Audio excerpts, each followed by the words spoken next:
함께 봉독하겠습니다. 또 하루는 하나님의 아들들이 와서 여호와 앞에 서고 사탄도 그들 가운데에 와서 여호와 앞에 서니 여호와께서 사탄에게 이르시되 내가 어디서 왔느냐? 사탄이 여호와께 대답하여 이르되 땅을 두루돌아 여기저기 다녀왔나이다. 여호와께서 사탄에게 이르시되 내가 내 종 욥을 주의하여 보았느냐? 그와 같이 온전하고 정직하여 하나님을 경외하며 악에서 떠난 자가 세상에 없느니라. 내가 나를 충동하여 까닭 없이 그를 치게 하였어도 그가 여전히 자기의 온전함을 굳게 지켰느니라. 사탄이 여호와께 대답하여 이르되 가죽으로 가죽을 바꾸오니 사람이 그의 모든 소유물로 자기의 생명을 바꾸올지라. 이제 주의 손을 펴서 그의 뼈와 살을 치소서. 그리하시면 틀림없이 주를 향하여 욕하지 않겠나이까. 여호와께서 사탄에게 이르시되 내가 그를 내 손에 맡기노라. 다만 그의 생명은 해하지 말지니라. 사탄이 이에 여호와 앞에서 물러가서 욥을 쳐서 그의 발바닥에서 정수리까지 종기가 나게 한지라. 욥이 제 가운데 앉아서 질그릇 조각을 가져다가 몸을 긁고 있더니. 아멘.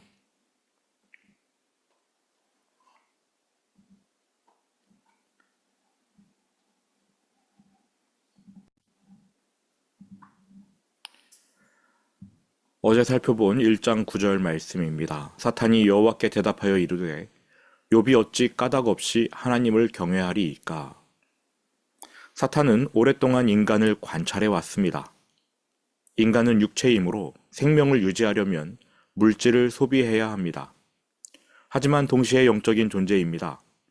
하나님만 의지하도록 설계된 존재.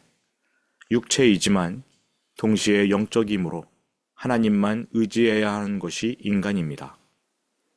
그런데 우리의 생명을 물질에 기대어야 합니다. 하나님만 의지해야 하는데 물질에 생명을 기대어야 한다. 그러니 여차하면 하나님보다 물질을 더 사랑하고 더 의지할 수 있다는 뜻 아니겠습니까? 이 사실을 사탄이 잘 압니다. 그래서 인간이 하나님보다 물질을 더 사랑할 경우 하나님은 그저 물질을 공급해 주시는 분 혹은 아예 존재하지 않는 분으로 전락해버리게 됩니다. 그렇게 유물론이 생겨났고 유물론을 배경으로 공산주의 사상이 발명되었습니다. 유물론, 공산주의 사상, 하나님의 존재를 무시합니다. 또 진화론이 과학의 가면을 뒤집어 쓴 채 하나님을 배제합니다. 하나님보다 물질을 더 의지한 극단의 결과물들이지요. 그런데 하나님의 존재를 믿더라도 성도가 하나님보다 물질을 더 의지하면 그러한 일도 발생하긴 합니다. 하나님은 더 이상 예배의 대상이 아니라 성도에게 돈 벌어다 주는 기계 정도로 전락해버립니다. 성도가 하나님을 섬기는 게 아니라 물질을 섬기면서 하나님의 도움을 받으려고 하는 것이지요. 사탄은 욥에게서 하나님을 제거할 수 없다는 걸 압니다. 그래서 차선책을 선택했는데 하나님과 욥 사이를 이간질하여서 욥이 하나님을 그저 돈 벌어다 주는 기계 정도로 여기게끔 그러한 시도를 펼친 것입니다.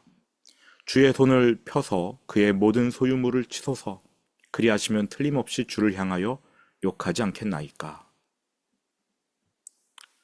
그러나 욥은 물질의 탐심으로 인해 하나님을 저버리는 일을 행하지 않았습니다.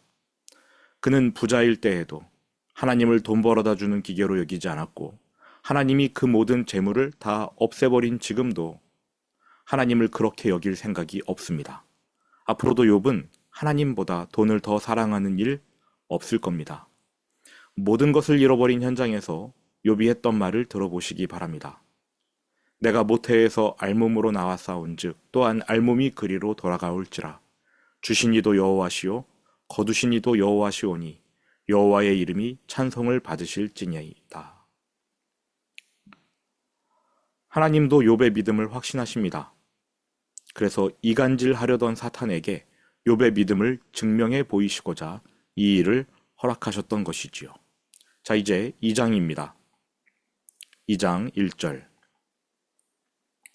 또 하루는 하나님의 아들들이 와서 여호와 앞에 서고 사탄도 그들 가운데에 와서 여호와 앞에 서니 여호와께서 사탄에게 이르시되 내가 어디서 왔느냐? 사탄이 여호와께 대답하여 이르되 땅을 두루 돌아 여기저기 다녀왔나이다. 여호와께서 사탄에게 이르시되 내가 내 종 욥을 주의하여 보았느냐? 그와 같이 온전하고 정직하여 하나님을 경외하며 악에서 떠난 자가 세상에 없느니라.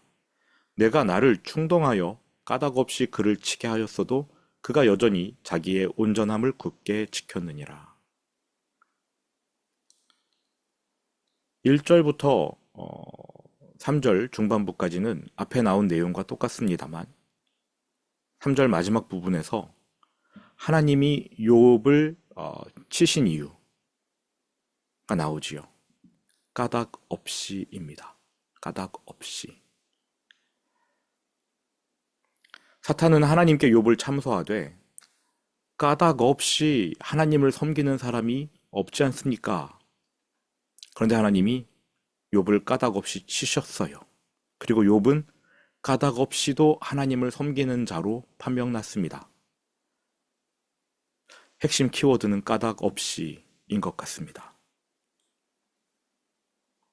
그런데도 욥은 온전함을 굳게 지켰느니라. 하나님에 대한 욥의 믿음이 변함이 없습니다. 또 욥에 대한 하나님의 평가도 변함이 없습니다. 변함없는 한 가지 더, 이 둘을 이간질하려는 사탄의 태도 역시 변함이 없습니다. 4절, 사탄이 여호와께 대답하여 이르되 가죽으로 가죽을 바꾸오니 사람이 그의 모든 소유물로 자기의 생명을 바꾸올지라. 가죽으로 가죽을 바꾼다. 속담입니다. 이 속담은 인간이 자기의 생명의 위협을 받을 때에야 비로소 자신이 아끼던 모든 것을 버리고 자기 목숨 하나 건질 것이다. 이러한 뜻입니다. 자기 생명을 건지기 위해 다른 사람의 몸을 희생시킨다. 이렇게 해석하면 더 좋을 것 같습니다.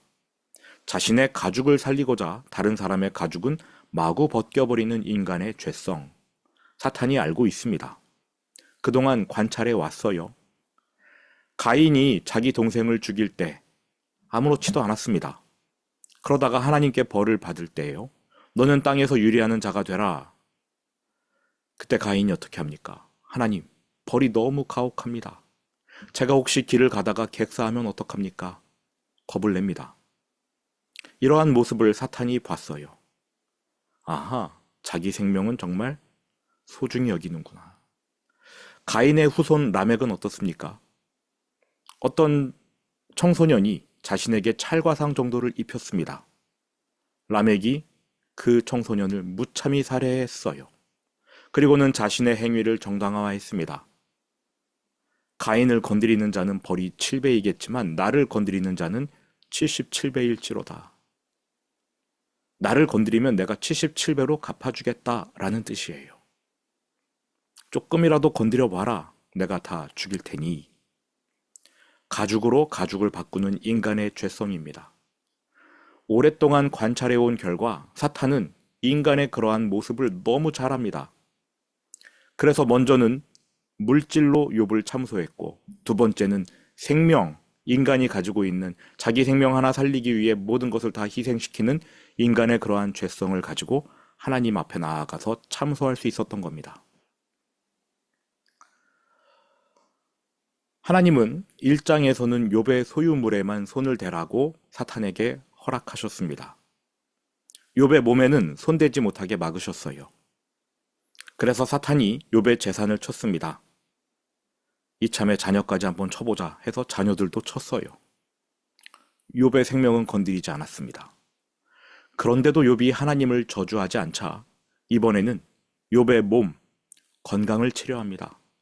가죽으로 가죽을 바꾸오니. 하나님, 인간은 자기 목숨을 가장 소중히 여기는 존재 아닙니까? 제가 관찰한 결과 재산, 자녀 이런 걸 잃는 것으로는 크게 휘청거리지 않습니다.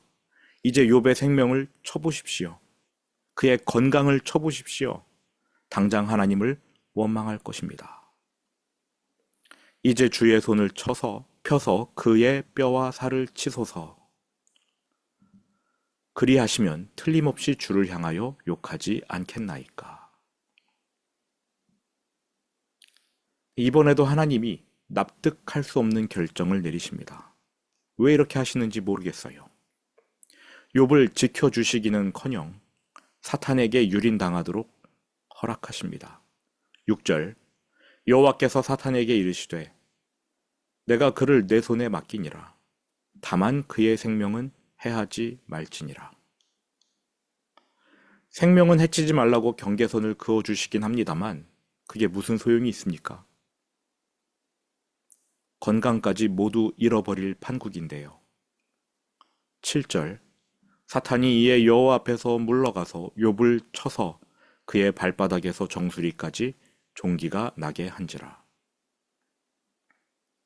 이제 우리는 성경에서 가장 침울한 장면 중 하나를 보게 됩니다.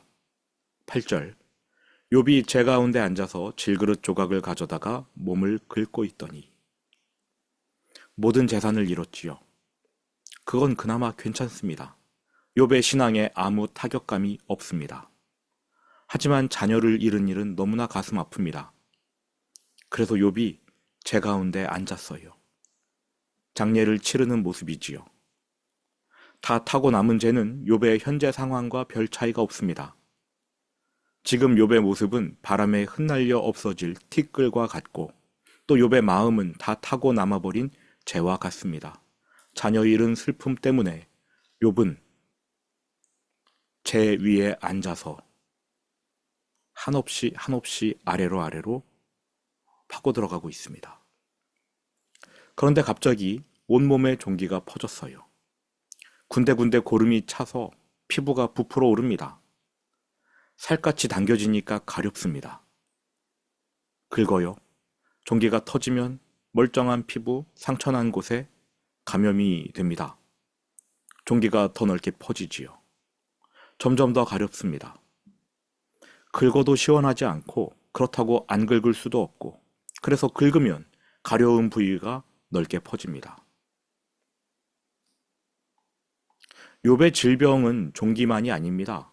욥기 17장 7절 내 눈은 근심 때문에 어두워지고 나의 온 지체는 그림자 같구나. 욥은 시력까지 잃고 있습니다. 이 장면이 너무나 침울합니다. 자녀의 죽음이 몹시 슬픈데 몸이 너무 가려워요. 아픕니다. 그래서 자녀의 죽음을 마음껏 슬퍼할 수가 없습니다. 차라리 죽으면 모든 것이 끝날 텐데 여전히 목숨이 붙어 있습니다.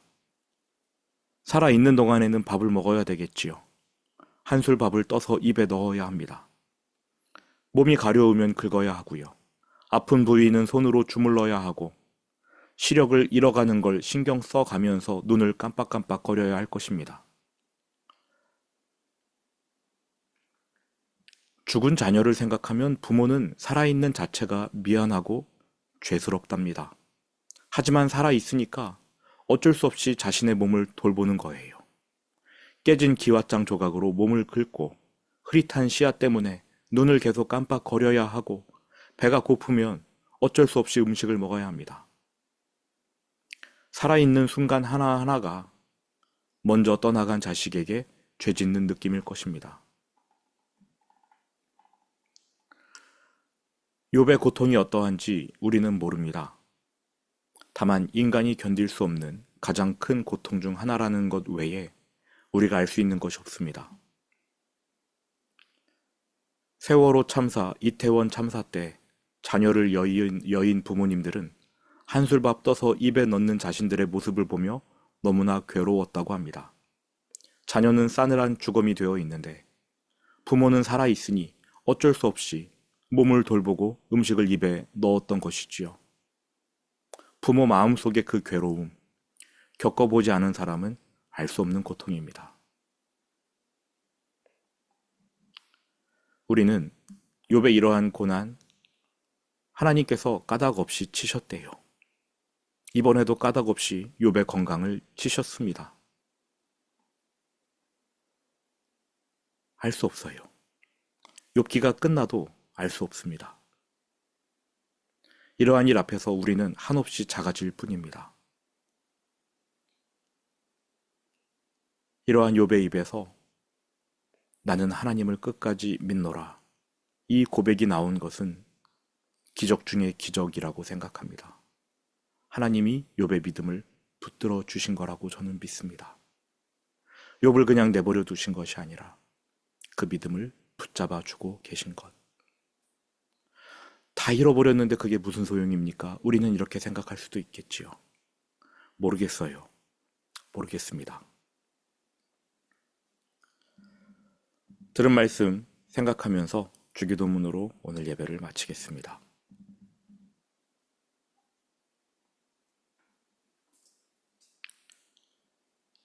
하늘에 계신 우리 아버지, 아버지의 이름을 거룩히 하시며 아버지의 나라가 오게 하시며 아버지의 뜻이 하늘에서와 같이 땅에서도 이루어지게 하소서.